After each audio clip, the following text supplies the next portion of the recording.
everybody, it's Debra from Queen Bee Studio, and this is my video response for Donnadreamsx3.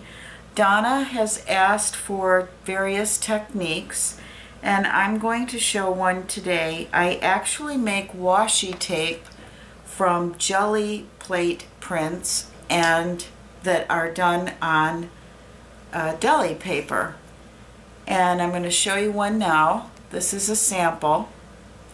I actually put the adhesive on the back, and when I'm ready to use the washi tape, I'll move this so you get a little bit better view. You can tear it like this and use it, or you can cut it into a shape and use it that way. Make a little fishtail, add it to a note card, put it in your journal. You can do whatever. It works the same way as any other washi tape does. And you can peel off the back, and once you do, your washi tape is all sticky. Now this is actually a little bit of a translucent paper. It's the kind that's used in like the meat markets use, so you can see a little bit through it. I'm not sure how well the camera will pick up on it.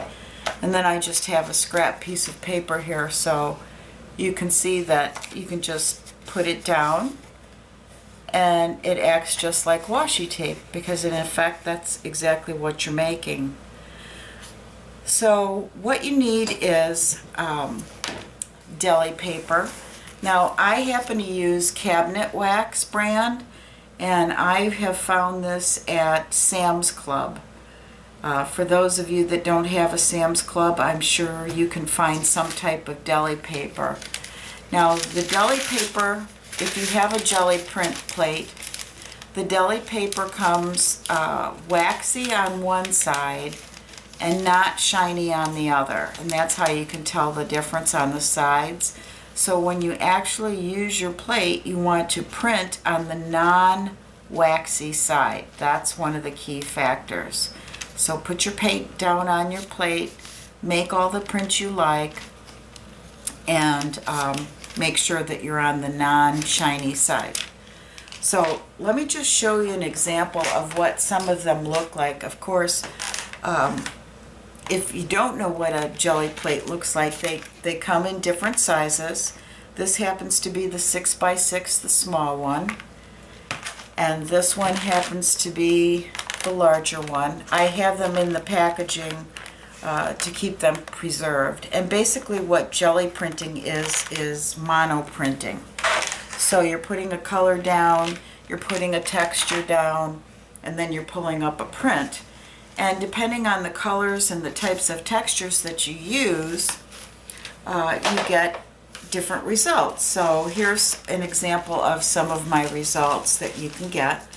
You can see this one is translucent. You can see my hand through there a little bit. I'm sure you can pick that up on the screen. And these are just ones that I play around with. I never really know what the heck they're going to look like. I just kind of mess around, and I keep ones that I like, and just throw away ones that I don't, because what's a little paint here and there. This one I really like. That's kind of pretty. We might use that one for my example. But they go on and on. As you can see, I have a whole box full of them. And I have ones that I like. I have ones that I don't like. This one, for example, is using a little metallic paint. And you can probably see my hand moving a little bit underneath that. It's a little translucent too. So the nice thing about the deli paper is that you can see through it. So what I'm going to do is show you how I make my washi tape once I have my deli paper, and if there's one that I want to use for washi. So on the shiny side is where I'm going to place my tape. Now let me just tell you, the only tape that I use is Miracle tape. I use this for everything. Anytime I don't want to wet glue or to use my ATG. So for example, doing covers on junk journals or something of that nature, this tape is really, really strong. The other thing that I like about it is it comes in different widths. You can buy it all the way from either an eighth or I think an eighth is the smallest that it goes, and I believe I've seen it as wide as 2 inches. Now when I make my deli paper, what I do is I use the 3/4 inch size. Number one, because I'm going to be cutting these strips, but number two, I think a 3/4 inch washi tape is a nice size. It's not too big, it's not too small. And the other thing is that this tears very easily, as I showed you, and it also cuts very easily. So if you really only wanted it to be a 1/4 inch, you could actually cut it in half if you liked. So I look at my print and I kind of decide, okay, which way do I think my washi tape would be most interesting? So I think I'm going to like it better horizontal. So now I'm actually on the back side of the print, and what I do is I just lay my miracle tape down, and I start laying it where I see that I have enough print, and I tear it off. I don't even worry about the ends, and I just keep laying it down, and I leave a little bit of space in between because I'm going to do cuts and things of that nature.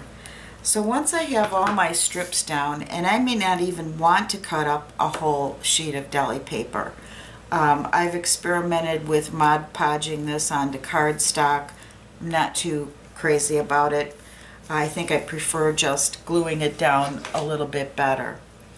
The other thing that you're going to need for this, and I have to turn my paper now, is a good ruler. I happen to be a quilter, so I use quilting rulers when I do this, but actually any straight edge would probably do.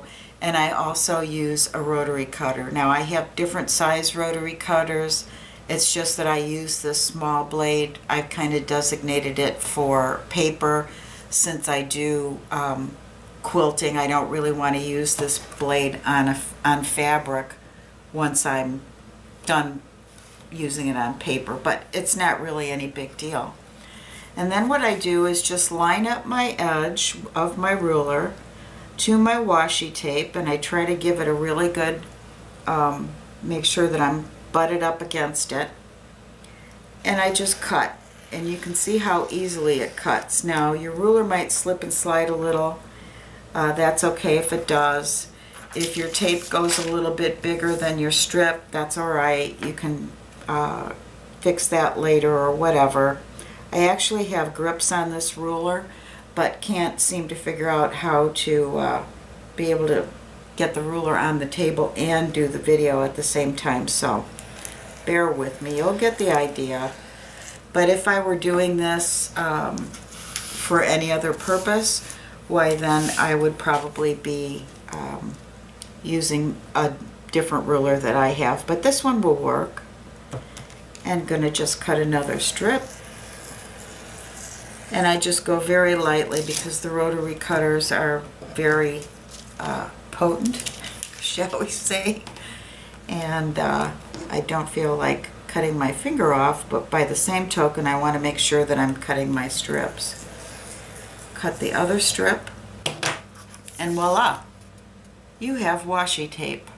And you can see again that I don't pay too much attention to what the ends are doing. If not all of the washi tape has the adhesive, I don't really care. I don't get too fussy because it's washi tape. So again, this is my remainder, what I have left of the one that I was working with. And this is the one that I've just made. And you can see it will cut and it will tear.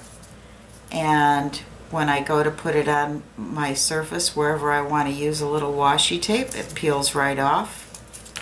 And again, depending upon how much paint is on there, it'll be translucent. So you might want to be a little mindful of what pattern is underneath. And then you can just start to play with it. So again, it's a lot of fun. It's a technique that I enjoy. And it gives me something to do, so when I feel like doing my jelly prints, why I just have a lot of fun with it.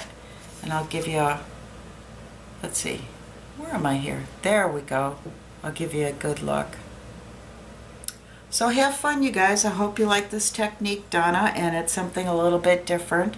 I hope that those of you who like to be creative, if you haven't gotten a hold of a jelly plate, I highly recommend it. If you're unsure of it, buy the small one because they're fun for doing note cards. You can cut up all sorts of paper and run the paper through them, and they're really a lot of fun.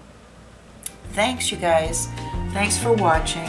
Your comments are always appreciated, and have a great day.